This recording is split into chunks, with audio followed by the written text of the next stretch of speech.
Et nous disons bonjour à nos invités. Bonjour messieurs. Bonjour. Bonjour Manu, bonjour Florian. Bienvenue sur les ondes de la radio Bob FM. Tout va bien dans les retours? Très bien. C'est parfait. Bon, ma foi. Olenka, donc il est d'usage dans cette émission, dans ce genre d'interview, de vous demander de vous présenter. Voilà, quel est votre rôle au sein de ce groupe et puis tout ça, quoi. Moi je m'appelle Manu, je suis un des membres fondateurs du groupe et en fait là sur ce projet-là je fais tout ce qui est programmation et clavier. D'accord. Et donc Florian, et je joue de la basse et de la guitare et un peu de clavier aussi. Après il y a Elise qui est au chant et Alex tout ce qui est batterie, percu. D'accord. Florian, si j'en crois un petit peu les sources, le dernier arrivé dans le groupe. Oui, exactement. Tout à fait. Nouveau, ouais. Comment se fait l'intégration? Bien, ça se passe bien. Comment elle s'est faite, tu veux dire? Comment elle s'est faite?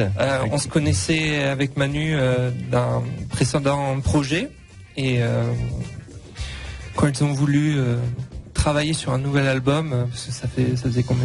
7-8 ans que... Oui, le dernier c'était 7 points, ça remonte à 2011 je crois, et en fait on avait fait un petit break, puis bon parce qu'on avait fait d'autres projets aussi, hein, et puis justement ce que disait Florian, j'étais sur le même projet, et voilà on s'est rencontrés sur ce projet, c'était en 2012. Ouais, 2010, ça, un truc comme ça. Et donc, quand Manu a voulu relancer le projet, il m'a demandé si ça me disait de faire partie de l'aventure, d'essayer de faire quelque chose ensemble. Et le résultat, c'est... Voilà. Justement, c'était l'objet un peu de ma prochaine question. 7 ans, à peu près environ, donc d'absence pour Olenka, groupe local Limougeot, hein, on peut le dire. Comment on gère justement ces temps? Tu disais Manu qu'il y avait d'autres projets, forcément à côté, on peut s'en douter. Et puis, oui. Comment on garde Olenka dans un coin de la tête? C'est-à-dire que quand c'est un peu ton bébé, tu l'as toujours au coin de la tête, hein. C'est quelque chose qui est jamais perdu. Après, les 7 ans d'absence, c'est une absence... un petit stand-by. Oui, mais ça nous a pas empêché de faire d'autres projets. Bon, avec Olenka, on a quand même, juste après le 7.1, on est parti à Paris avec Elise. Elise, c'est la chanteuse, où on a fait une création, où justement un metteur en scène, Jean-Paul Wenzel, qui est venu nous voir et nous a proposé un projet justement sur une pièce de théâtre de faire la création de la musique. À la Cartoucherie à Paris, où on est resté pendant 2 mois. J'ai fait 1 mois de création avec eux. Après, on a tourné la pièce au même endroit pendant 1 mois, et après on est parti en tournée. Il y a eu ce projet-là, et puis bon, il y a eu d'autres projets, puis il y a eu le projet de vie aussi. Entre-temps, on a eu des enfants, faire une maison, tout ça, ça prend du temps aussi. Oui. Et alors justement, pour ceux qui connaissent pas encore Olenka, comment on pourrait définir votre style? On sait que vous aimez beaucoup de choses, que ça peut aller de la musique un petit peu plus électronique, la new wave, par exemple, des choses comme ça. Quelle est la texture? On est doté de plein d'influences. Alors forcément, c'est sur chaque projet, j'ai toujours envie de faire quelque chose de différent, de pas. Enfin, si j'ai l'impression de me répéter, je préfère arrêter, quoi. Mais c'est vrai que quand on a plein d'influences, ça part du dark, ça part de l'électro, ça part de la new wave. Forcément, c'est difficile. Mais ce qui est intéressant aussi, c'est qu'on n'a pas d'urgence, on n'est pas, c'est-à-dire qu'on n'a pas une maison de disques ou un label derrière qui nous impose des choix, quoi. On a cette liberté-là, et c'est ça qui est intéressant, c'est qu'on peut faire ce qu'on veut, quoi. On n'a pas d'urgence. Voilà, si la prochaine on veut faire un truc acoustique, on fera un truc acoustique, quoi. C'est justement cette liberté qu'on veut préserver aussi, quoi. Exactement, et c'est une bonne chose. Justement, vous venez en partie nous voir à la radio aujourd'hui pour nous parler de Architecture, un nouvel album qui est paru le 2 février, si je ne me trompe pas. Quand est-ce qu'a commencé, on va dire justement, avec un temps de stand-by? Est-ce que les compositions, on s'est dit, allez, on rassemble le groupe, on incorpore Florian, et puis on y va tous, ou ça venait, les compositions ont déjà débuté en amont il y a quelques années? Quand j'ai rencontré Florian, ça faisait un moment que je l'avais un peu dans le coin de la tête, hein, parce que bon, je trouvais qu'il correspondait tout à fait à ce qu'on recherchait depuis très longtemps. Et quand je lui ai proposé l'aventure, le projet, il me dit écoute, on va essayer, on verra bien si ça marche ou pas. Et moi, je savais au fond de moi-même que ça allait marcher, parce que déjà quand on jouait un peu, quand on improvisait des choses, ça fonctionnait, quoi. Alors voilà. Et le moment où on a commencé à faire le projet, il est venu à la maison, on a commencé j'avais des petites choses de côté, bon, des petits riffs et tout, et puis on a commencé à jouer ensemble et ça a fonctionné. Et pendant un an, on a composé des morceaux qui étaient plus rock, peut-être moins électro en fait.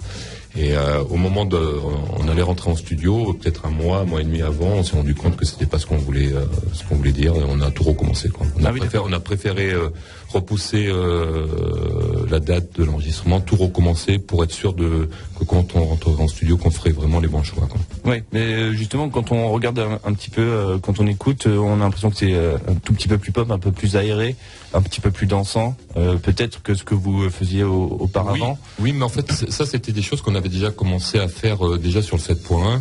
Je me rappelle à l'époque, quand on est rentré sur la première semaine de studio, on avait fait des choses comme ça, des trucs assez pop, assez électro, et puis pareil, au bout de la semaine, on s'est dit non, c'est pas ce qu'on a envie de dire, et en fait, on a voulu avoir un truc plus personnel, plus intimiste avec Élise, parce qu'en fait, cet album-là, on l'a fait tous les deux, et puis avec Rémi, qui est le personne avec qui on travaille depuis 3 albums.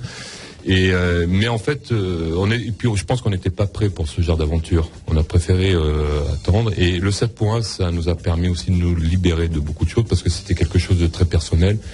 Et après avoir fait cet album-là, on s'est dit bon, mais maintenant on peut faire des choses plus pop. Et puis bon, ça fait quand même une vingtaine d'années qu'on fait du dark et tout ça. Ouais. On avait envie de passer un peu à autre chose, quoi. D'accord. Donc justement, tout ça on le retrouve sur Architecture. Ce que je propose moi, c'est de mettre un petit extrait comme ça, léger de ce nouvel album avec le titre Intimacy. Intimacy. Ouais. C'est bien ça. Allez.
Oui, le titre Intimacy, donc, qui ouvre ce nouvel album, Architecture, proposé par Olenka, qui sont nos invités aujourd'hui dans cette émission, midi 40.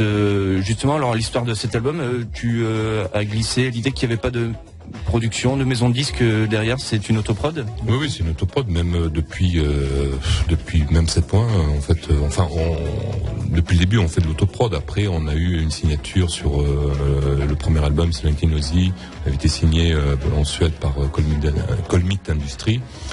Et Floating World avait été distribué par Precosmorini. Et puis là, depuis 2 albums, on se gère nous-mêmes, quoi. D'accord, très bien. Vous êtes également là pour nous présenter un concert. On va bientôt vous voir sur scène. Il paraît que c'est assez rare. Oui. Bon, en tout cas, depuis 7 ans.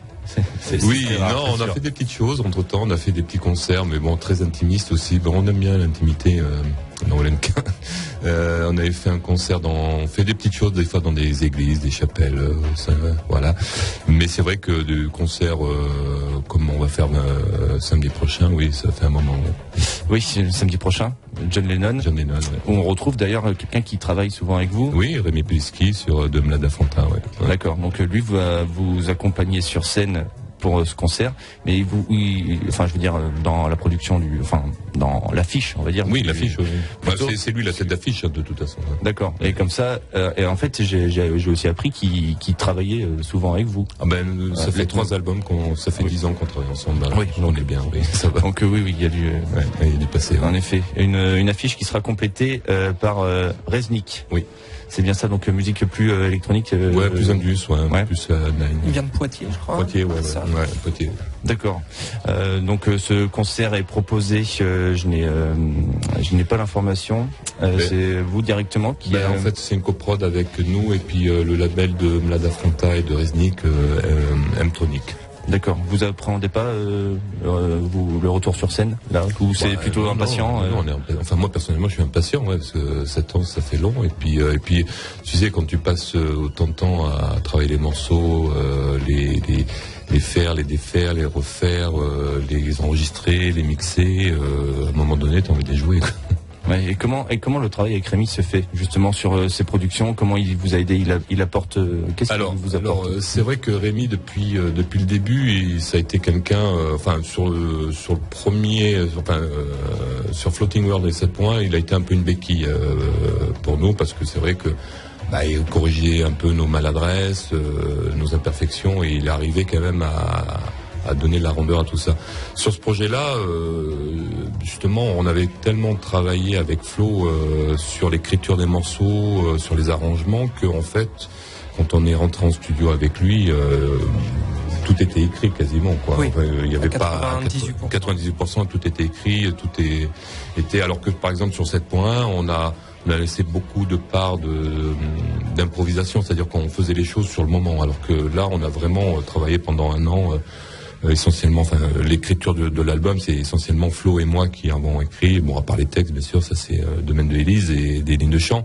Mais l'écriture de cet album, ça a été fait essentiellement avec Florian et moi-même. Et puis après, il y a eu Jean-Pierre Raya qui nous a fait les arrangements des cordes sur 2 morceaux, sur March of Time et Locking Up. Et puis Alex qui vient renforcer les batteries. D'accord. Et justement, quand on pratique ce genre de musique, on commence par quoi dans la composition? Surtout quand on est multi-instrumentiste comme vous, ça peut venir d'un peu partout. Il y a des choses que je fais moins bien que d'autres. Non, mais oui. Mais non, on se pose pas ce genre de questions. Hein.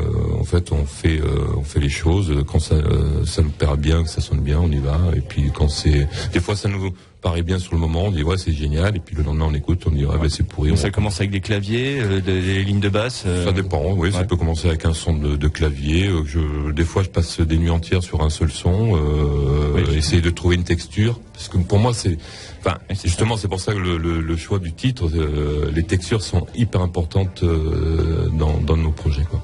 D'accord, en effet. Donc là, avec une texture qu'on définirait comment sur texture de la peau, par exemple. Je sais pas. Moi, je sais pas. J'ai pas de définition. En plus, il y en a une qui est très forte pour ça. C'est Élise. C'est elle qui trouve en général les titres des albums. Alors bon. Je préfère que ce soit elle qui répond. Oui, mais de toute façon, on trouve quand même beaucoup de vos influences. Oui. C'est vraiment un foisonnement de plein de choses.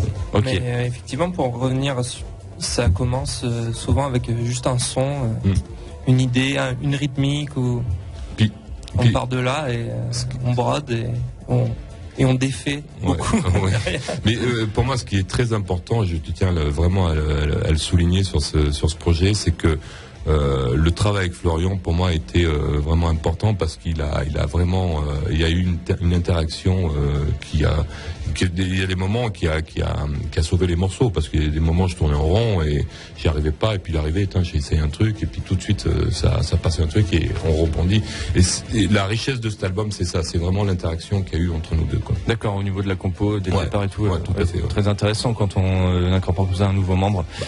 Surtout c'est que je me suis retrouvé tout seul quasiment sur l'écriture sur le 7.1. J'avais pas envie de refaire. D'accord. C'est bien de pouvoir confronter les idées. Complètement. Évidemment. Bon, en effet, cet album s'appelle Architecture, sorti le 2 février, autoproduction. On peut le trouver un petit peu... Point chaud, sur Bandcamp, sur Undersound. Chez Undersound, à l'image. Bien sûr. Et puis, vous serez donc en concert devant le public Timoujo à John Lennon. C'est ce samedi en compagnie de Mlada Fronta. C'est ça? Oui, Mlada Fronta. Fronta, c'est bien ça. Et Resnik, donc pour une soirée au tarif tout à fait abordable, en plus c'est bien de le souligner. 13 € en prévente, 15 € sur place. Et on espère qu'il y aura beaucoup de monde donc pour venir vous voir. On espère aussi. Et puis on vous remercie d'être passé sur les ondes de la radio. Et puis à très bientôt. Merci. Bon concert, bonne continuation. Merci.